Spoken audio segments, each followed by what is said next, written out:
Apparently the students are all waiting outside and are very excited. So thanks guys and thanks team for everything you do for these contacts. It really is a very special, memorable experience for each student. Thank you, Robert, and thanks for the WIA for making the application to do this event. It's always a pleasure to do these types of contacts. And at K6DE, we're very happy to help support this contact. Ken, out of curiosity, what time is it over your side? Here locally, it is 6:51 in the morning. Okay, great.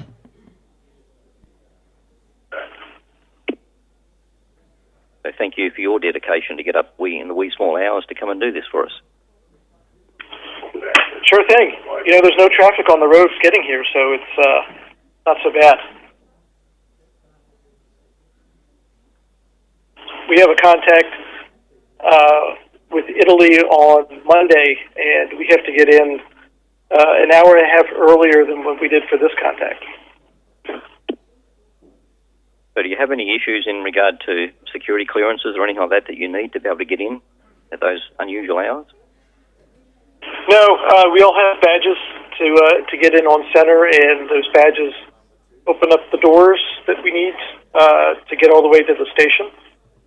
So those are in place, so it's no problem. Okay.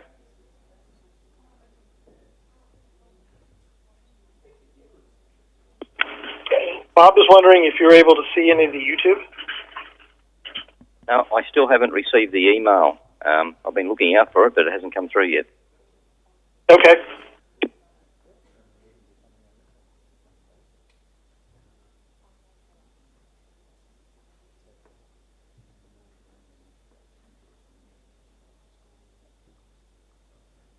Robert, just go ahead. That's all right. I was just letting you know, Shane, I've got Prue, the teacher from the school, beside me here, ready to give her school introduction whenever you require it. Over. Okay, no problem at all. Yeah, once we go through the formal proceedings, there'll be a little slot where I'll call on Prue just to give us a little bit of an overview of the school and the school students. It's a relatively short one, only for a couple of minutes. But if we can sort of just make Prue aware of that, that will be great. Okay, we have 10 minutes to go before the formal proceedings start. And we've still got a little bit of time to burn up there if we have any other things that you want to go through.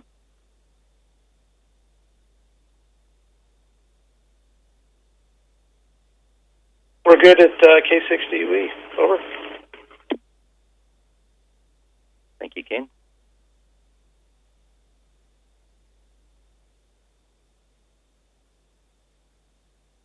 So I've got Prue here with me. She's the teacher from the school, and you were saying they've been studying the ISS for about a month? Well, we ran a bit of a competition to get the students to put forward the best questions. It was a really tough choice, but I think we've got some really great balanced questions to ask the astronauts, and I know everybody's really excited, so including myself. Ken, have you worked with Onishi previously? So you've been studying... We have not talked to Onishi. Hang on. So you've been studying what experiments and things like that they're doing on the ISS at the moment? Some of the students have certainly taken an interest once we knew which astronaut we would be talking to, and they've done some research and had a bit of a look into what that they're doing currently at the International Space Station. So yeah, that's been really great. That's great. I was just saying to the room before that often when we speak with... And Robert, is Prue within earshot? She is. She's listening to all of this. Yes, she is. She's listening to all of this. Hello, Robert. Sorry, wrong microphone. Excellent. Yeah, the other thing I was going to mention, just briefly, is we have 13 questions to go through, so it's likely we're going to have a little bit of time left at the end of the session. So at that point, if Prue wishes, she can then take the microphone and thank the astronaut on behalf of the school and on behalf of the WIA, if she's happy to do that. Yeah, that'd be great. Thanks. Okay, no worries.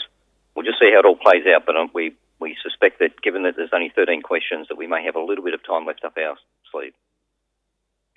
Now, do you want me to tell the astronaut that was the last question and that we have the teacher, or do you just want to, after the last student, just have the teacher ask the question? Yeah, I think it's probably best if we just say that concludes our list of prepared questions. We now have Prue Beckwith, who's the Science and Technology teacher at Girton, wishes to say a couple of words just in closing. Okay, very good. Right. I was just saying before that often we get the opportunity to speak with the principal and the school, and it's often so as I'm making that announcement, the teacher should be stepping up to the microphone. Yep. She's ready. You got that, Robert? Yep, we got that.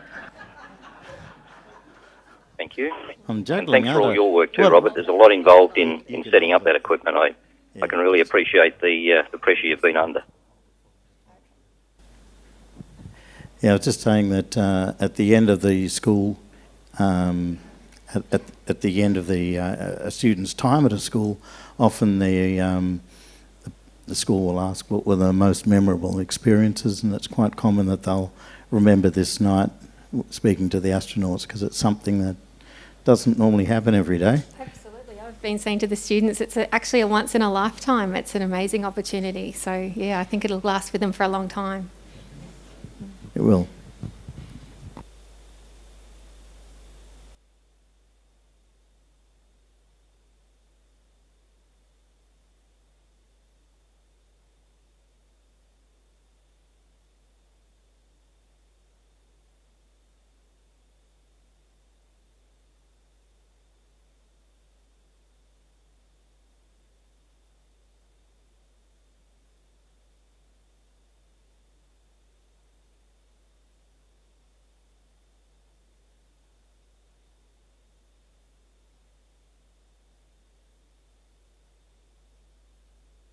You can hear a pin drop in this room at the moment, Shane.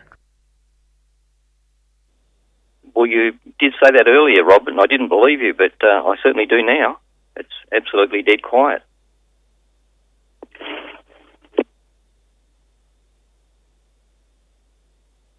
All right. And Robert, do you have the students lined up?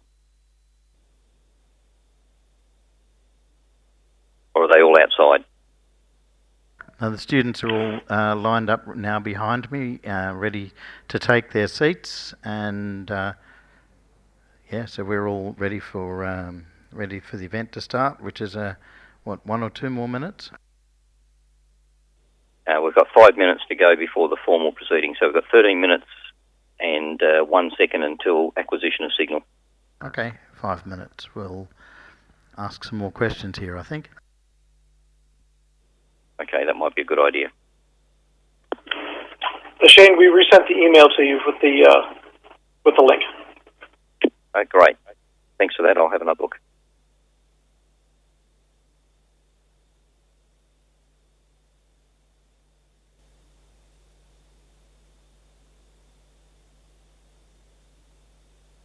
So the student was just asking how often does the ISS do the events like these? I would say probably about one event a week, or once every couple of weeks is the frequency that they happen. In terms of how often do they happen in Melbourne, what do you reckon, Jack? Where's Jack? How often do you think we do this? A couple a year? Sorry? Yeah, so we haven't done one in Melbourne for a while, but I think Shane has done quite a few up in VK4. Okay, I can see you guys on the screen now. Yeah, so yeah, he's done quite a few up in VK4 and other places. But before COVID, we were probably doing there, guys, and good station. Looks very nice. For various schools in Melbourne. It's just a matter of a school getting on a waiting list. Well, thank you. And the trick is that most schools don't know about this, so they don't know that they should go on a waiting list. Now that we do, we will again. Or if you've got another school that you're friends with, then you can let them know to Julie from the conferencing centre. Are you there, Julie? Standing by. Okay, about 3 minutes, Julie, and I'll ask you to start the recording. Okay, sounds good. Thank you. Thank you. Where are the people you're talking to? They're not on the... So the question here was, where are the people that we're talking to? So we're talking to people overseas in the United States at the moment. So there's one Australian voice you can hear. His name's Shane, and he's in Queensland. And the rest of the voices that you're hearing with the American accent, they're from America on the other side of the world. And that's because the space station's going to be flying over the top of America whilst we're having the contact with them. It just didn't line up that it was going to fly over Bendigo at the right time. So, yeah. We tried, we asked them, but, they did their best, but they offered us a pass over the United States. So we call it a pass, and that's when the space station passes overhead. And just, for people's interest, with the VHF, what we call VHF and UHF radio signals, they work very much on line of sight. So the ISS is going to appear over one horizon, and we're going to get about 10 Shane, minutes. anybody with internet at the school could tap into the YouTube if they wanted to. Yeah, Yeah, that's true. Yeah, we've got very low bandwidth here at the site, unfortunately. So we were actually hoping to live stream ourselves, but that just wasn't possible. So we'll be uploading a recording soon after the event. Over. Right, understood. But if you just want to see what's going on at the station, anybody can log into this YouTube that we're sending. Okay. Yep. It's on your mobile phone or something like that. Yeah, we've only got 1 bar of signal strength in the room, and it's very tedious trying to view anything. As I was saying, You're breaking up again, Robert. As I was saying, there's about 10 minutes of contact time from when it appears over this horizon to when it disappears over the other horizon. So in that time, we generally try to get up to 20 questions, up to 20 student questions. But we'll see how we go. How many questions have you got today? 13. You've got 13. Yeah. Are you still there, Robert? Yeah, and that was what Shane was saying. He thinks that you'll get through your 13 questions, and then with the remaining time you can say something to them. Hello, Robert. Yes, I'm back again. Great, okay. Now, there was just a little bit of distortion in your last transmission, but you sounded okay then. All right, we've got about 5 seconds until we start the official proceedings. So, Julie, if you can start your recording, please. It is done. Thank you. No worries. Is there any other statement you need to make? Yes, this conference is being recorded. If you have any objections, you may disconnect at this time. Thank you. You may begin. Thank you.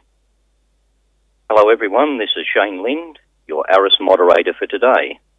Through the help of amateur radio volunteers and the crew on the ISS, we soon hope to establish radio contact with the International Space Station as it flies more than 400 kilometres above the Earth over the United States of America. This is all accomplished through AOS, which is amateur radio on the International Space Station. The ISS is currently approaching the east coast of the USA, travelling along at about 27,000 kilometres an hour.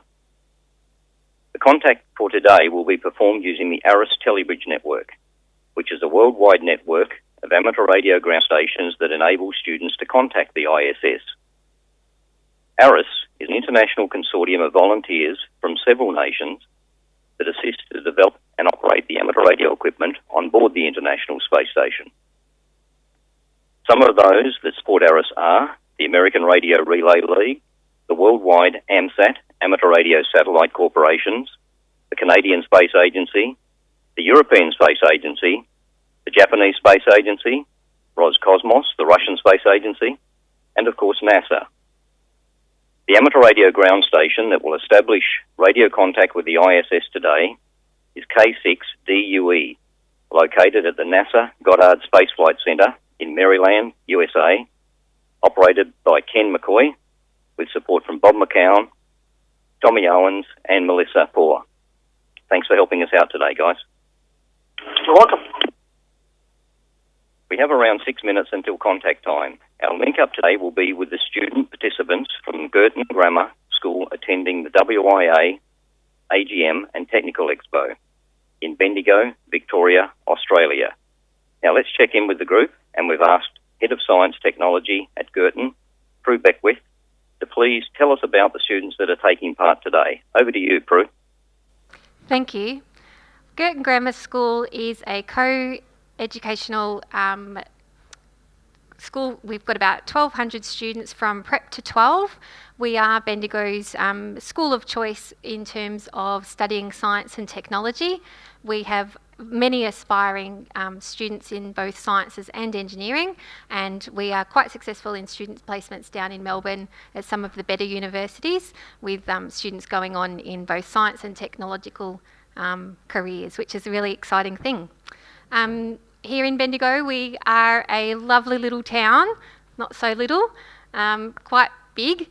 We are actually classified as a city, and we are in autumn at the moment with beautiful sunny days and quite nice, cold, snuggly evenings. Thank you. Great, thank you, Prue. And yes, best of luck to all the students. So this is quite an exciting little experiment, and I hope everything turns out well for you and you enjoy the experience. Okay, now let's get over to K6DUE, the ground station. So Ken, before the contact begins, can you please tell us about the ground station, where you are and how you'll handle the conversation? Back to you. Thank you. We are pleased to be here today to help you with your ISS contact. Amateur radio station K6DUE is located on the top floor of a building at NASA Goddard Space Flight Center in Greenbelt, Maryland. We are just north of Washington, D.C. Today we have a number of volunteers supporting us, including Bob McCown, N3IYI, Tommy Owens, N3TJO, Melissa Poor, KM4CZN, Chuck Chauffeur, KB3FKH, and Isaac Chauffeur, AC3CJ. On the roof is a directional antenna high above the ground that will be pointed at the ISS as it passes directly over our location. The antenna is connected to the radio that is also connected to the phone line that we are using to talk to you. We use a computer running satellite tracking software to tell us where the ISS is. It steers the antenna to maintain a good signal for the duration of the pass and controls the radio to compensate for Doppler shift. The operator here at K6DUE will control our radio's transmit and receive modes, while the astronaut controls the ISS radio. Only one station can talk at a time, while the other one listens. That is why it is very important to clearly say, over, so that we know when to switch the radio back to receive mode, so you can hear the astronaut's reply to your question. Just before the pass is to start, and we get ready to call the ISS, we will open up the squelch, and you will hear some static like this.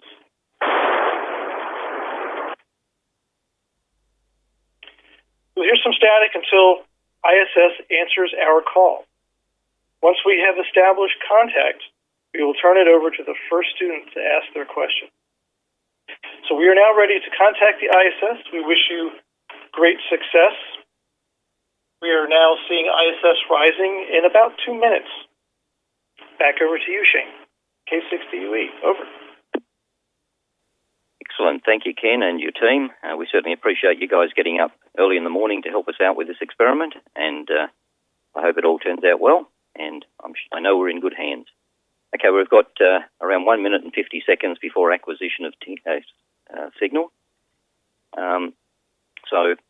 Remember, what we're doing on the ISS is an experiment, so we can never really tell the results, positive or negative, until the experiment is over. And students, please don't forget to say the word over at the end of your question, because that certainly helps Ken with his switching of the transmitter from transmit to receive. Okay, in a short time, the station will be coming over K6DUE, so it's all yours, Ken, Bob, Tommy, Melissa, and the rest of your team. So we wish you good luck, and we'll stand by. Back over to you. Thank you, Shane. So we have about a minute before ISS starts coming over the horizon. ISS currently flying over the western part of the U.S. It's approximately Montana or North Dakota. And our satellite tracking software is now starting to position the antennas to point towards ISS. We will call slightly early, just to be sure we can maximize the contact time. But sometimes it takes us a few times to call the ISS before we have a good signal. So just be patient with us while we acquire the signal. Once we have a good signal, we'll turn it over to the school for their first question. Okay, NA1SS, NA1SS. Here is K6DUE for scheduled school contact. Over.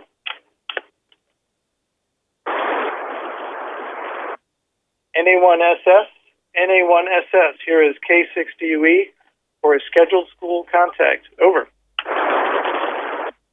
K6DUE, this is NA1SS. I can hear you. I'm ready to answer the questions. Over. Konnichiwa, ISS. We hear you loud and clear. We are ready to begin. Go ahead, school, with your first question. In zero gravity, how do your muscles adapt to weightlessness? Can you feel them at all? Over.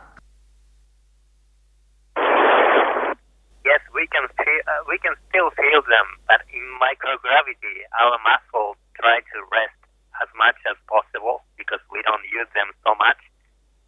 And if we don't use them, we start losing them. That's why it is very important for us to do exercises every day to prevent loss of muscle.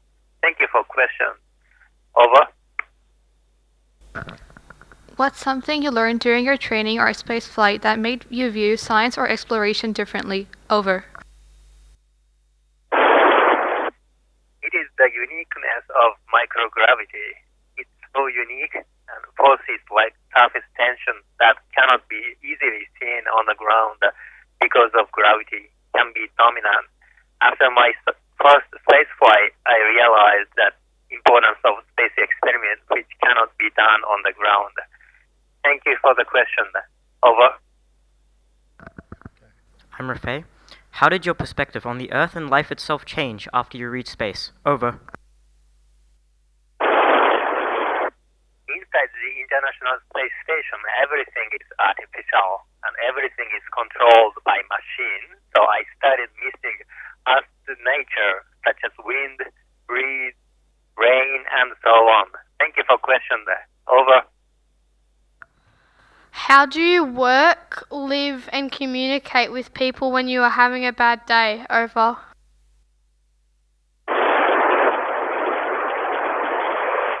Well, I think the most important thing is to realize that everybody has his or her bad day, and we live and work together here.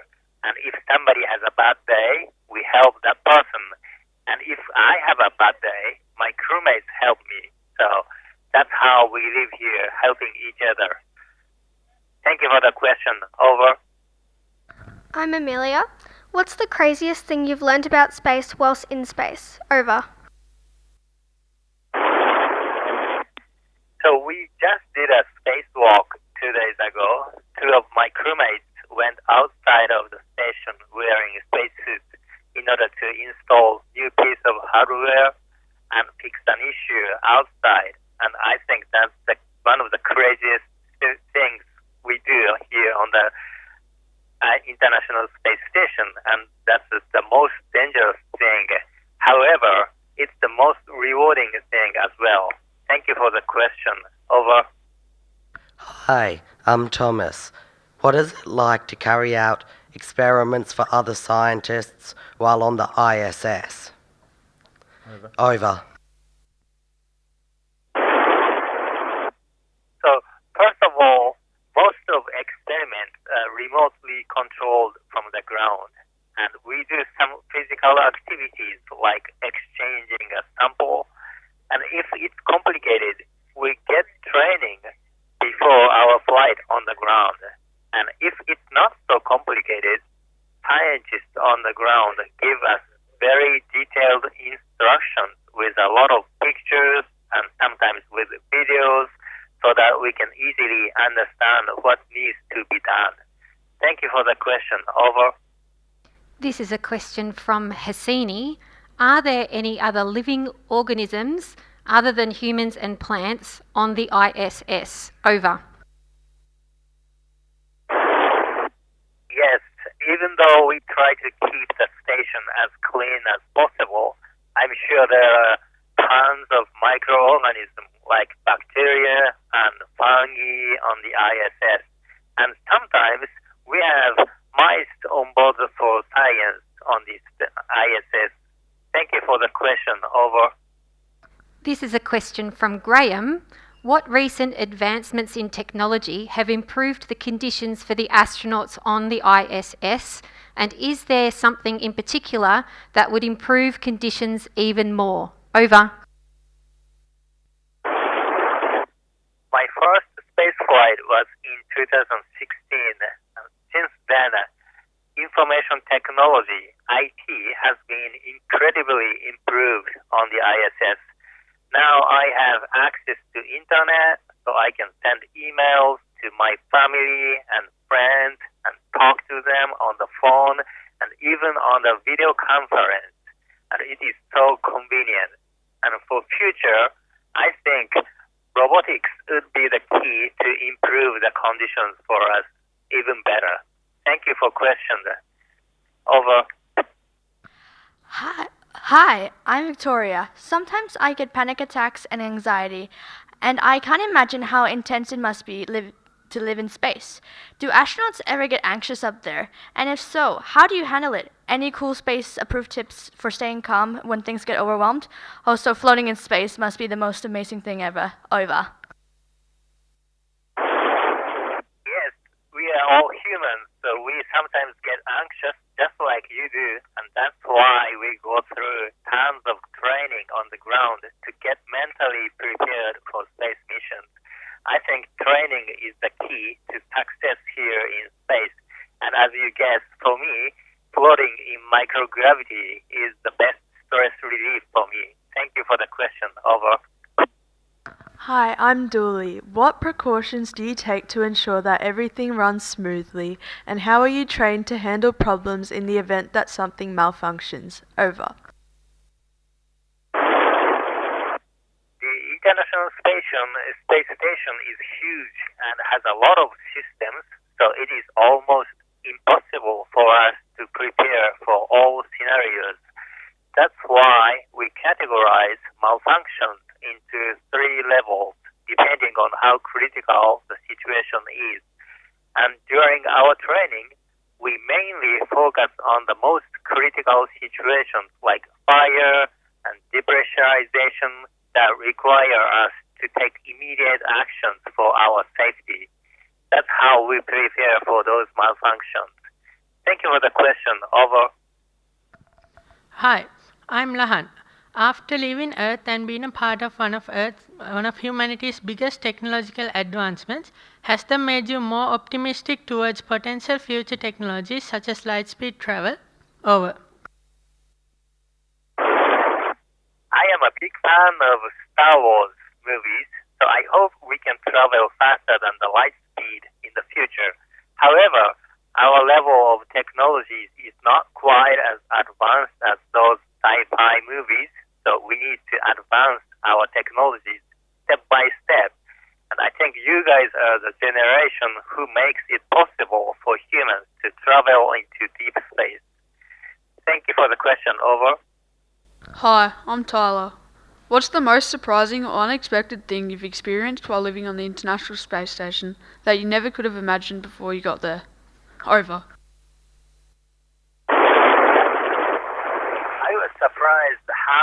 I was surprised at how unstable everything is in microgravity. Literally everything, including your body. So it took me a while maybe a month or so to get used to a new environment when I got here. Thank you for the question. Over. I'm Rowena, and what excites you most about the future of space exploration? Over.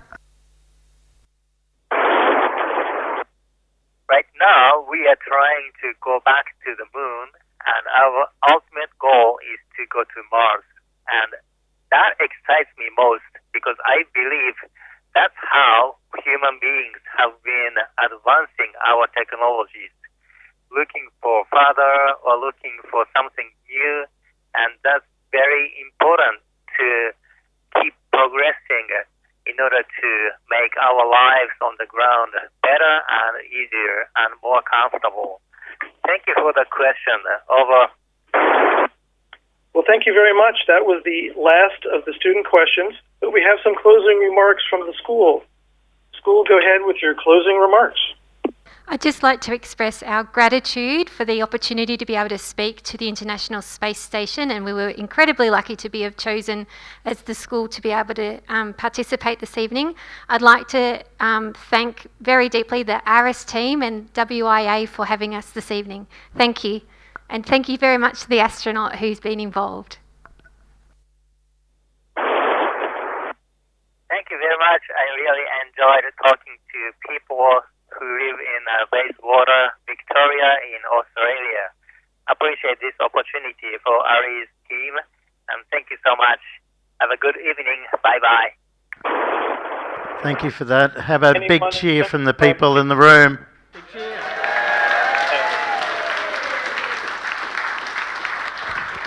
Did you hear that?